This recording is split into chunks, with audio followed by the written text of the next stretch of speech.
So after scaling 140 agencies, this is the step-by-step fastest path that you can take to go from $0 to $50,000 per month in the shortest amount of time, with the least stress, with the least work, without sacrificing any other parts of your life. And this is exactly what I do if I started again with literally just a phone and a laptop. So I'll be walking you through the 5 steps that you need to take to cut down the time to get to your first 50K. Now, step 1 is to avoid any sort of monk modes or grind periods that most people talk about. And I want to tell you a quick story that will really drive this point home. So recently I went to a mastermind. I paid, a nice 20 to 30,000 to get access. And what the person who was hosting it told me was, and he was making around $12 million every single year, still in his 20s. And what he told me was the only way to get the best results long term and have the most consistency is by never having a monk mode or an up and down grind period. And what he said was the fastest way to scale is to consistently meet all of your personal needs. So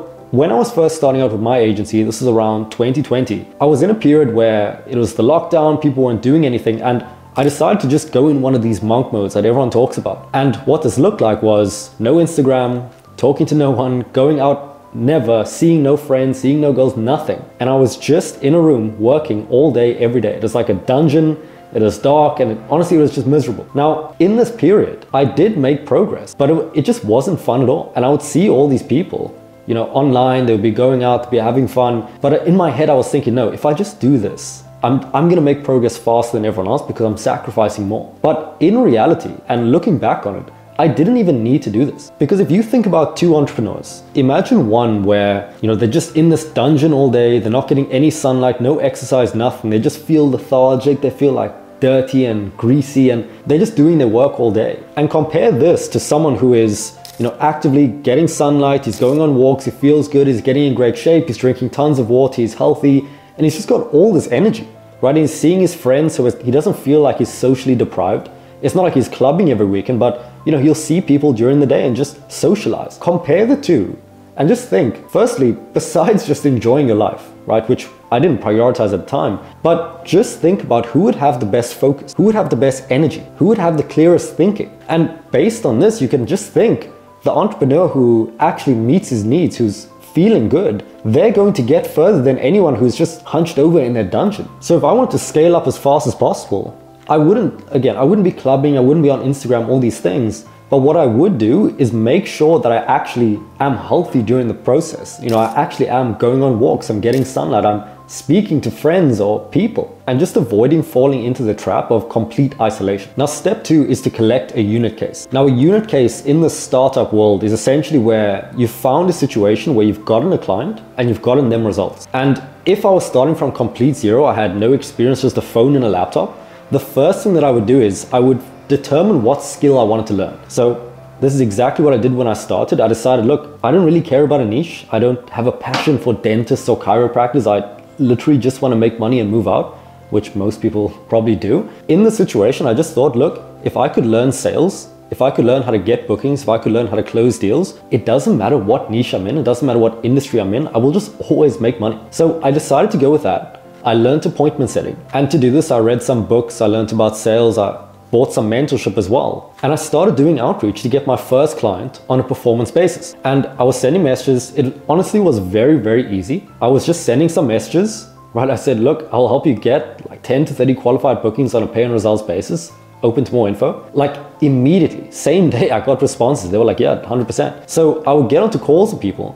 And then obviously me being, brand new to the business, I was super shy. I was stuttering on the sales call. I was super nervous all day. But eventually I got the hang of it and I learned how to close the deal. So I signed my first client. I got some money up front, a couple $1,000s. I figured out kind of how to close deals. And now I had a client. The next thing I did was I did the same process for them, in that I would send messages. I would get bookings coming in. And then when they had the sales calls, I'd give them some sort of consultation. So I'd say, look, what's worked for me is that I tried this and this. I did my pitch in this way.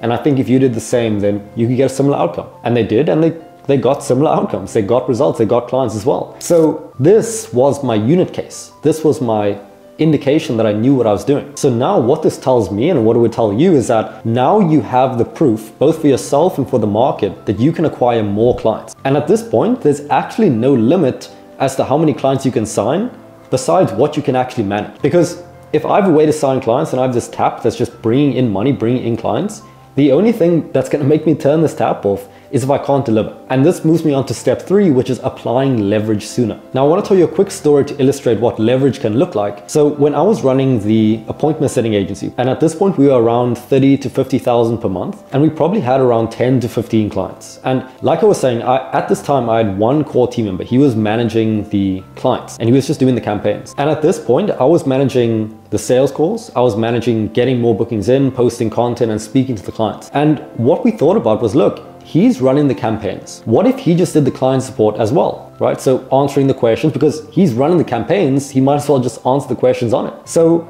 we turned him in more of a campaign manager to an account manager. So he was getting the results, but he was also supporting the client. And then once he was doing this, which was very easy, we thought, look, what if he just did the onboarding calls too? So now he onboarded the clients, he got them results, and he supported them throughout the whole process. And all I had to do was take the sales call and he would do the delivery, right? And that is the first time that I really felt like I had some leverage, because I literally just had to wake up, go to gym, take some sales calls, and then when the client signed, they paid me, I'd be happy, everything's good. I move on to my next sales call, and then they'd just be delivered for. They'd just be onboarded, they'd get results, that everything would happen without me. And if I did this sooner, I would have scaled so much quicker. Because if you think about it, look at it from a complete first principle standpoint. You could be in a situation where you sign a client for $2,000 per month, which is honestly very easy to do. And you pay, let's say a media buyer, a campaign manager, $500. Now, essentially, you sell a client for $2,000, you pay your team $500, and you're profiting $1,500 every month, but you don't have to do anything, right? So you can spend all of this extra time of not delivering on just signing more clients. And then you literally just keep doing this until his capacity is maxed. Then you either get him on full time or you get someone else in to open up your capacity even more. And genuinely, this is how we are able to scale so quick and how you can do the same. You just keep getting more capacity. And then the next constraint is not going to be your delivery capacity. It's going to be your acquisition capacity. So you're spending too much time on booking meetings and doing sales calls. Then what you do is you get a commission-based setter. He's booking you meetings. You literally just have to take calls. And then when your calendar's max, you get a sales rep. He's on a commission basis, so he's taking 8 calls per day. You have to take nothing. Someone else is getting your booking, someone else is doing sales, someone else is delivering, and you're just overseeing the whole process. Now you're actually a business owner as opposed to a freelancer or someone just, working in the day-to-day. And these systems of applying leverage to your processes or just giving you the processes is exactly what we do for our clients right now. So genuinely, if you just want to copy and paste what we're doing for them or what we did for our 140 other agencies, you can just book a time using the link below and we can see if you're a fit for what we're doing. Now, step 4 is around accelerating feedback. So to tell you a quick story, when I was first making, let's say around 5K a month, but my revenue would fluctuate. Sometimes it's 5K, sometimes it's 7, sometimes it's 500. At this point, I bought my first mentorship / coaching program. And at this point, the people who I bought from, they were making around 7 figures per year in a similar industry to me. And as soon as I joined that, it showed me the value of what's possible in terms of accelerating feedback. Because essentially, to get from 0 to, let's say, 100,000 per month, which a lot of our clients do, there's certain knowledge that's missing, right? You don't know what to do. Either it's that or you just haven't done it yet. But in many cases, if you're watching this, you're most likely someone who works hard, someone that takes action. So you most likely just don't know exactly what to do that you can just copy and paste. Because if you had that, you would scale. So when I joined this program, I immediately just started asking questions, right? Every single day, right? I'd take a sales call that the prospect would object and say, I can't afford it. I would ask them in the group, hey, what do you say in these situations? They would tell me, I'll try it again, and then it worked, right? The same with bookings. The prospect replied this, okay, how do I reply to this? And I just changed. And what happened was, most business owners, they never iterate. They just do the same thing over time. They grow from referrals and they die at like 20K per month. In my case, I got so much feedback so quickly from people who were ahead of me that I just grew faster than everyone else. And it's just because I asked more questions. So if I was starting again, the first thing that I would do is I would get into a group with accountability, with motivation, to make sure that I'm moving as fast as I can. So not to hammer on about our program, but again, that's exactly what we do. We provide that group, we give you exactly what to do.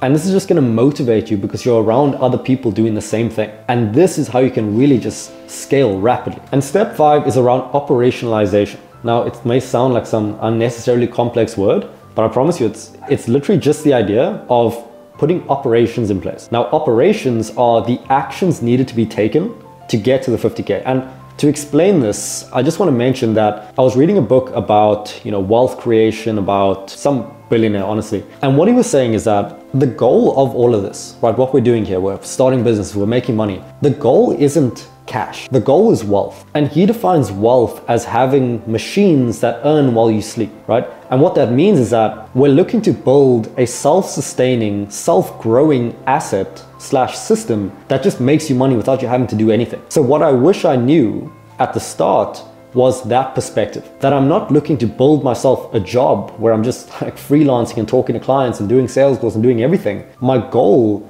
is to design the system that does all of these things like setting, sales, delivery, all of that, but without me, right? I'm building the machine that gets results. So what this would practically look like is just having the understanding that while I'm generating cash flow, while I'm signing clients, I immediately need to use that cash flow to save myself time to ascend in the business. So what that looks like is, like I was saying earlier, let's say you sign your first client, you hire a media buyer for 500, so you don't take care of any of the delivery.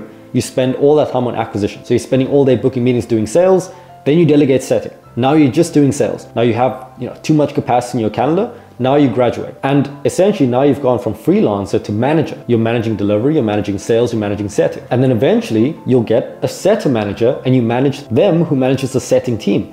And you just keep ascending until eventually you can hire, let's say a COO or even a CEO to take care of the entire company. And now instead of a business owner, you're a board member or you're an investor, you're a business owner and you're actually out of the day-to-day. So now for any company that I work on, that is the goal, creating wealth as opposed to a job.